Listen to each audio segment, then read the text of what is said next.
Hi, my name's Yvette Vanderbrink with Vanderbrink Auctions. I own and operate Vanderbrink Auctions, and I've been an auctioneer for 21 years. I have a lot of people ask me, how did I get in the auction business, and how does a girl work with so many cars and motorcycles and antique tractors and stuff? And so I thought this Christmas time I would kind of tell you my story a little bit and how maybe it could motivate somebody and let you know that there is a higher power. We aren't just blobs walking around the earth, and you need to trust in the Lord for everything that you do. Back in 2001, I was working at McKennan Hospital in Sioux Falls, South Dakota, and I really enjoyed it. I did blood work, I worked in the lab, and I had been there for 11 and a half years. And my husband and I also bought and fixed up old tractors and sold them. So I would go to the auctions and buy the tractors, and then he's a diesel mechanic and he would fix them and I would sell them. At one time we had 128 tractors at our place here, and sold a lot of stuff, bought a lot of stuff. And at the same time, still messing with cars, enjoyed them. And I grew up with a salvage yard and a dad that was a motorhead. And so we always were into the cars.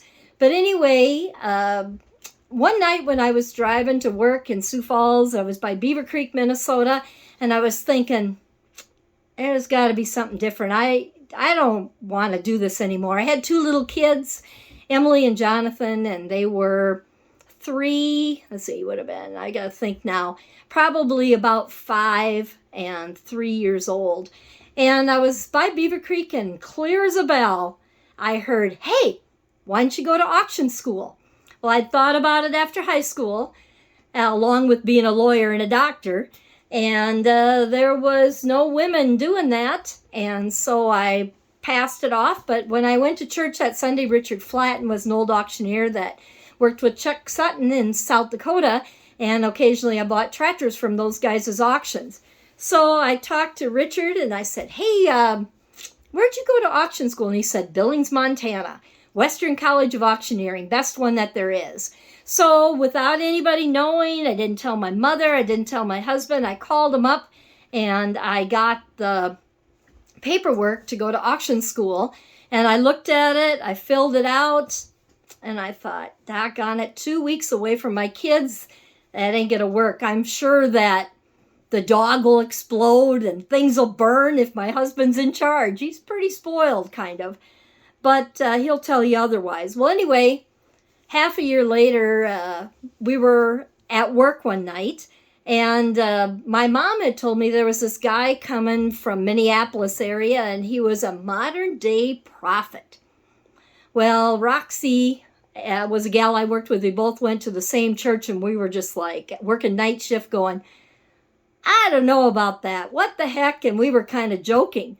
Well, anyway, we were late, went to church the next day, and here was this young guy. He was my age, and it was wild. He was jumping around, and at the end of his sermon, he said, and there was probably 300 and some people there, and he said, I have messages for some of you. I'm not a psychic, but I have messages. And he called people out of the audience by their hair color or their shirt.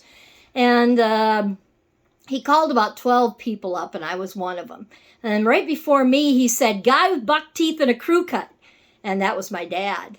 And then he said, lady in the orange turtleneck or something like that I had on that day. And all I could think of was I was going to get my ass handed to me because I was arguing with my dad off and on that summer because I wanted the car. I was sentimental. He was not so much. I wanted the car that I rode in, a 57 Chevy black and white two-door hardtop Bel Air that was a project car. When I was a kid, I rode in that, and I wanted to buy that. Well, he didn't think I needed it. Anyway, I got up there, and he goes, so, are you going to listen to me? And I said, I don't even know who you are. I kind of bucky, and I was probably the first person up there out of the 12.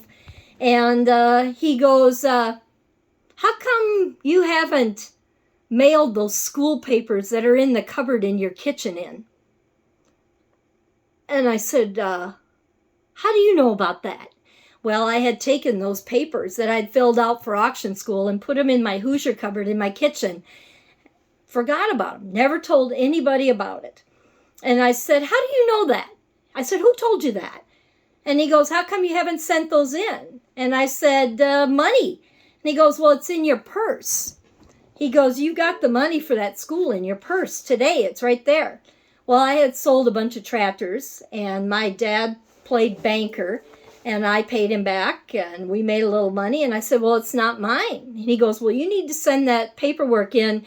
You need to do this. You need to go off to a place where there's mountains and a school for a while. And he goes, it's going to be really, really hard, but it's going to work. And this is how you're going to help people. Wow. Okay. About that time, my mom drifted up front.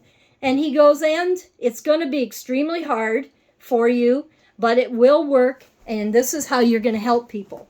And I was like, okay. And he goes, oh, also, you're going to have a time of extreme loneliness, but you'll get through it. And I was like, jeez. Was that transmission jack going to fall on my husband or something? That's all I could think of. He worked at Mark Jacobson at that time as a diesel mechanic. And we get in the pickup, and my husband goes, do you have school papers in the cupboard in the kitchen? I said, I do. He goes, what is it? And I said, it's for auction school. And he goes, well, what are you going to do? And I said, I got to send those papers in. I said, what else could it possibly be? And so I got a leave of absence from work. My mother did not think I should do it because she thought for sure, like I did, the house would burn down, the children would starve, the dog would be dead. Well, I went off to Billings, Montana. I drove out there and fell in love with it. And I was there a couple days, there was, I can't remember how many of us there were, but a great group of guys, one other gal. And about the third day, I got sick. And I was in a hotel where they had dogs and cats. It was a hunting hotel, and I have allergies. And I remember going in the bathroom, and I was just bawling. And I worked at McKinnon. They happened to have a clinic out there. McKinnon did. And I called back to the hospital. One of the nuns, I don't even know how I got a nun back then, told me to go there. I never paid for it. And they gave me Robitussin, a steamer, antibiotics, and steroids. And one day, laying around the hotel, I came back, finished auction school, came home, went to an antique store in Valley Springs and got an auction right away. Well, I didn't have any equipment. I didn't have speakers. I had nothing. So I called Chuck Sutton and Richard Flatten, and they did the auction and let me help. After that, I went down to buy a D John Deere down in Tyndall, South Dakota. This was in 2001. And I went down there, and I have to say, the Lord works in mysterious ways and has a sense of humor. Because I was almost to Beersford. I was probably by the Wakanda exit, and I heard that voice again saying, hey, you need to buy some new clothes. You look like crap. You need to dress up today. And I was like, wow, okay. And anyway, I stopped in Knutson Western Wear, that was still there, and found a pair of Rockies, a Western shirt, and bought a pair of boots. And I'm like, this is not usual, but okay, it's better than what I was wearing. Got down to Tyndall, turned out that I didn't come home with a D John Deere, but I came home with my very first auction. And that was old cars, old tractors, and I worked with Randy Skorpic. It was his dad's collection. It was very large. We started doing things a little different back then. This is 2001, a lot before internet. And we started doing chat rooms with dial-up, advertising online, talking to people, nationally advertising with Deals on Wheels in different venues. And then sure as heck, that week was September 11th, and the World Trade Center fell down and the tragedy with that terrorism. And that was right before my Saturday of my first auction. And I thought, wow, talked to my seller, and we had the auction. And I tell you what, it was phenomenal. I had the Chuck Sutton, Richard Flatton, Bob Juleson come down and help me out. And it was my very first big auction. But we did something different that time, and people started to take notice. And pretty soon it was word of mouth that we started doing more and more car auctions. I did my dad's auction in 03. We sold 57 Chevys, 228 cars total plus parts for 2 days, and just kicked it out of the park. Soon after that, word spread how we were doing things a little differently. And at that same time, before that, it wasn't always easy, and this is where that part comes in. The very first 2 years that I started auctioneering, I had a stalker, and this guy wanted to kill me. I have no idea why, but it was death threats on my voice machine back then. It was against my kids at school. My dad hired a private investigator and found out who it was, and they took care of it. We never had a problem. But I don't know what happened, but I never heard from him again. But anyway, it was very tough, and I was almost ready to stop. And in 2002, that same minister came back to church, and he said, you need to go up by Woodstock and see Elaine at the House of Prayer. And I was like, oh my gosh. Well, I had helped Dale Pavlis with an auction, so I just got done with that auction. And I stopped in and I said, hi, supposed to talk to you. I don't know why. Well, I was very, very frustrated with what was going on. I was still working at the hospital and doing this, and almost was going to quit. It was just too hard, and guys didn't want a lady doing this. It was really tough. But anyway, I walked in there, and you can't tell me that God doesn't know what we're doing. I was ready to quit. I didn't know who these ladies were. I had no idea who they were, and this one lady goes, you can't quit. You're not done helping people. This is tough. She goes, the Lord's going to take care of you, just like you took care of that white barn cat you had. Sugar. Holy crap. How in the world does somebody know that? Nobody knows. I didn't know who these women were. But it made me keep going. And then the next year, I had my dad's auction. And then after that, word of mouth got out. We got more and more auctions. People saw what we were doing, how we helped people, how we advertised, how we marketed. In 04, we started doing online and simulcast auctions, which was a new thing, but I saw how technology was going to be important in the auction industry. So as the years went on, we got to go to Ohio and do an auction for the first time. And then we went down in Nebraska, Minnesota, North Dakota. And now today, as of November 30th of 2022, we've sold in 22 states. Never would have thought that. My goal, of course, is all the lower 48 states, whether it's online or live. We'll see what that happens. But I've got to help a lot of people through the years sell their stuff. It's also fun for me. I grew up with the old cars, and the old tractors was the thing my husband did. It's got us a good life, but it's hard. And I tell you what, I still have a calendar book, and every year I never know what is in store, where we're going to be selling, what we're going to be doing. I work with the best group of guys that's possible. And through the years, I've worked with great guys that have told me how to do things, learned a lot. Learned a lot from different sellers. I can rattle off names: Lloyd May, the Crinkies, Coyote Johnson, my dad. It just keeps going. And I've had some very difficult sellers. There's a guy in Missouri that his boys were cooking meth. Crazy stories. I've got a lot of them. I got to write them down. But, then the other thing that he said was, you're going to go through a time of loneliness.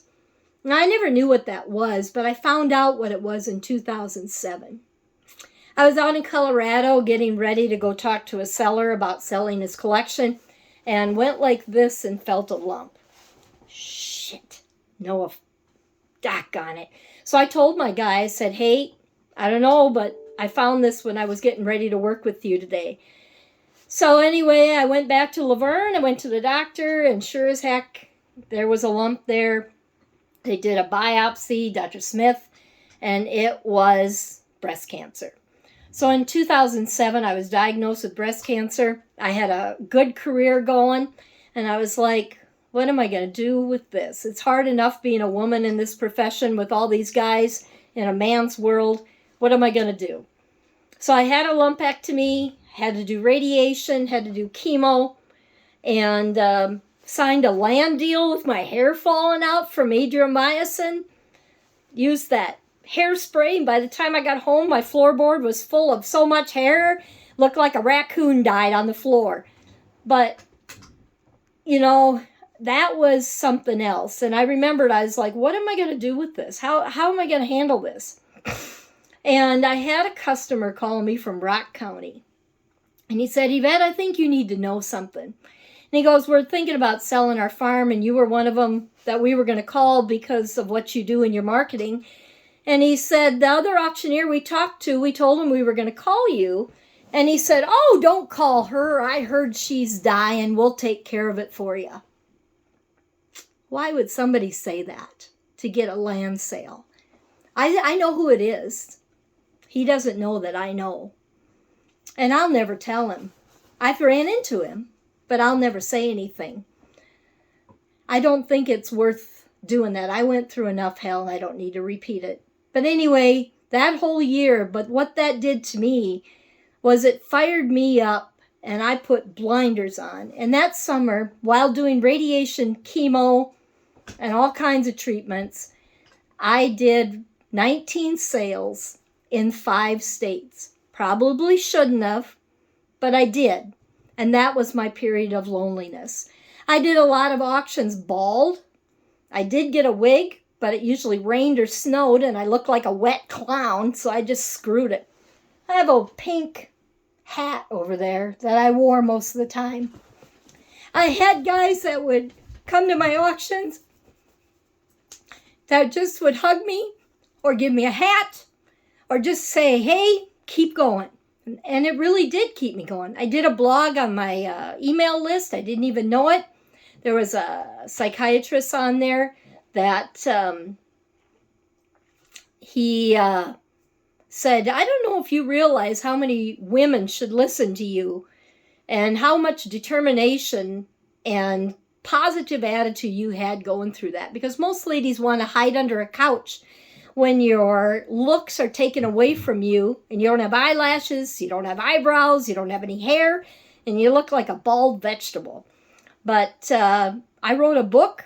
My mom looks like a turtle. I don't know if I've got one handy here, but I'll do a video with reading that book.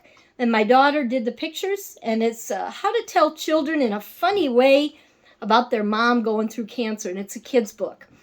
My publisher I had at the time turned out to get convicted. It was crooked, but I have my book and all my pictures, and I need to get a publisher to get that going again or self-publish it myself. But I give them away. I've given away hundreds of those books, mostly to Vera McKinnon, because they are the best place and helped me out a lot. But anyway, after I got done with that and got done with the treatments and everything, and in 2010, I almost croaked from a port infection, because you still have your port after you get through all that. And I was so thankful that I came out of that. These are our bid cards. And I had new bid cards made to show appreciation to the Lord for getting me into this profession, helping me through it, and helping me to be alive. The devil's tried to kill me probably 3 times. Doesn't want me to do this job. And I think this is part of the reason why. So on the back of my bid cards, if you've ever got one of these at our auctions, that's why I keep wanting to do live simulcast auctions. is an invitation to salvation. It talks about who's driving in your life. So if you don't believe in God, I feel sorry for you. I am a walking example that he listens to you, takes care of you, knows what you're going through. Every single day has your steps planned for you. I never know what each year is going to bring. And I open up my calendar, and I don't know where it's at. It's laying around here somewhere, maybe here. Here it is. This is my calendar book, and I'm a little superstitious. This is one my sister gave me back in 2001. And in here, it's got what I'm doing, what's going on, what auctions we have. That's in the orange. And they're usually pretty big ones. And every year I open this up and I refill it with a new book. And I go, okay, Lord, where do you want to send me this year? Who are we going to work with this year? Whether it's online, live, simulcast, selling a farm. It doesn't matter. But I just trust that he's going to keep these checkbooks full. My husband has some spendy habits. Yeah, that's funny. But, I love what I do. It's a good career. It's been a lot of work. It's been tough on me. I always say, if I'm like a tree and you cut me in half, there's a lot of rings, and some of them aren't all good years. But just from a word of a prophetic minister, this is going to be 22 years next year. So if you're down this Christmas time and you're thinking you're worthless, and you're thinking God don't care about you, and you're maybe thinking of taking your life, or that you don't have any purpose, just think about maybe a few things that I've told you, and hopefully you come to one of my auctions and you get a bid card and you can maybe act on this. I know that these bid cards, we've given out thousands of them, absolutely thousands of them. In 2011, I burned all of our old bid cards and I put these into effect. And the girls go, hey, why'd you burn all those bid cards? We had them pre-numbered. And I said, well, I'm kind of thankful that I'm alive after last year. In 2013, I was one of the highlights of my career as we did the Lambrecht Chevrolet auction. We had 25,000 people, the Highway Patrol in Nebraska estimated, at the old dealership in Nebraska, where he had 55 brand new Chevrolets he'd never sold and 465 trade-ins he never sold. Ray Lambrecht was a unique character. I got the privilege of meeting him while he was alive. And working with him, his daughter, and family, and working with the History Channel, and did a 3-hour special. And that hard work, it paid off, and hard work does pay off. And we had a 3-hour special on the History Channel of that auction. I've gotten to do so many other auctions from that, and learned a lot from that auction. And but we gave out probably 26,000 of these bid cards. And I had a mom come up to me who came with her son from Utah. And she goes, I just wanted to tell you to thank you for putting this on the back of your bid card. And we came to this auction, the Lambrecht Chevrolet auction. And I said, I was shocked. And they go, this was day 2. And I said, well, what's the deal? And she goes, that guy over there in the overalls, that's my son. And we haven't really connected over the past years. And he's kind of been on his own. And he called me and asked me, Mom, you want to go with me to that auction? She goes, I got that mom spidey sense that something was going on. And she goes, we got our bid card. And together we read the back of your bid card. And he rededicated his life to Christ. She goes, he told me that if we wouldn't have came to that auction, he was going to kill himself because he was so depressed and how life was treating him. But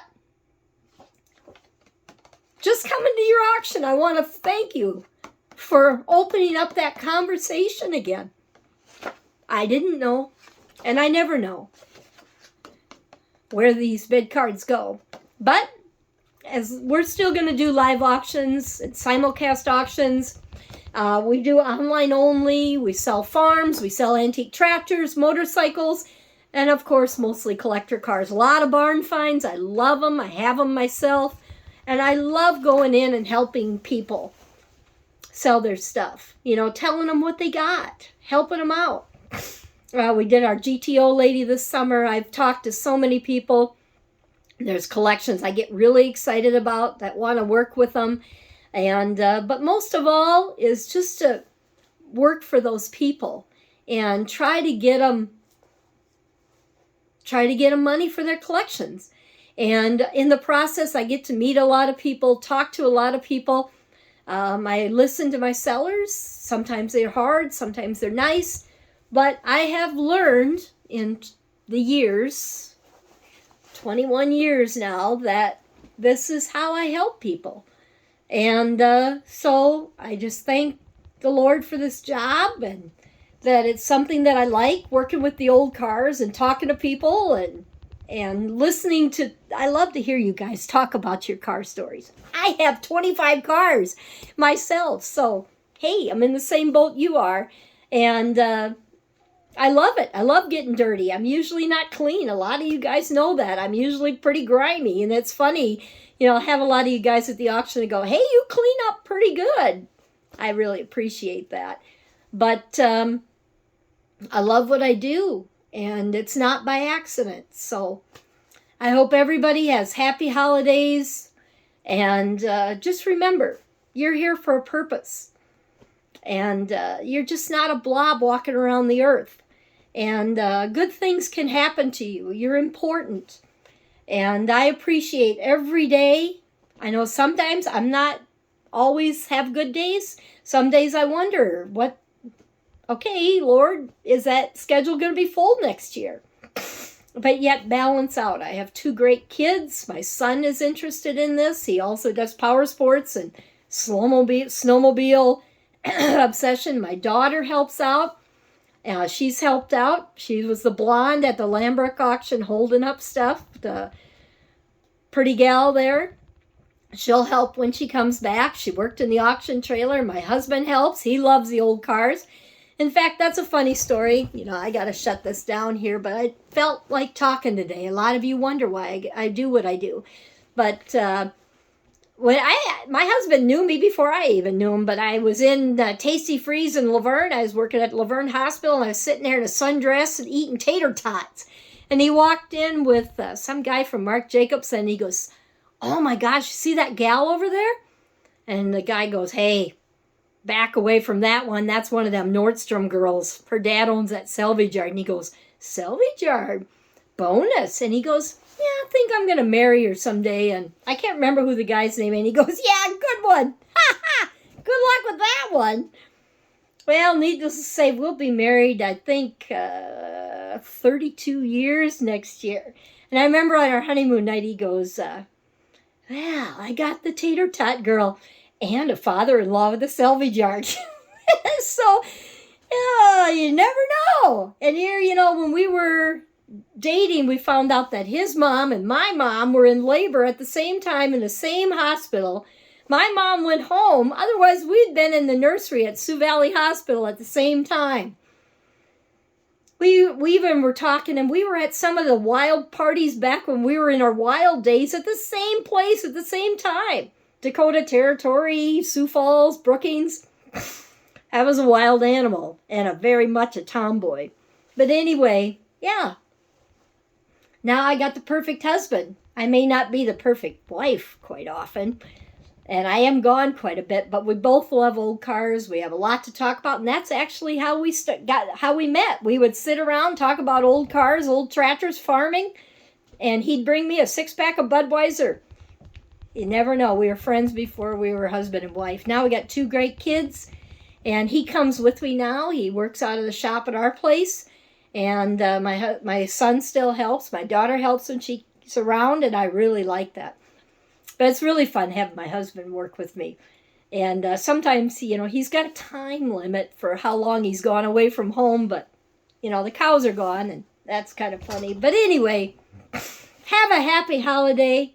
And if you're looking to have an auction, I'd love to help you. And just remember that you have a purpose. You're important. And you be you. And there's many ways people can help everybody. I never thought I'd be helping being an auctioneer.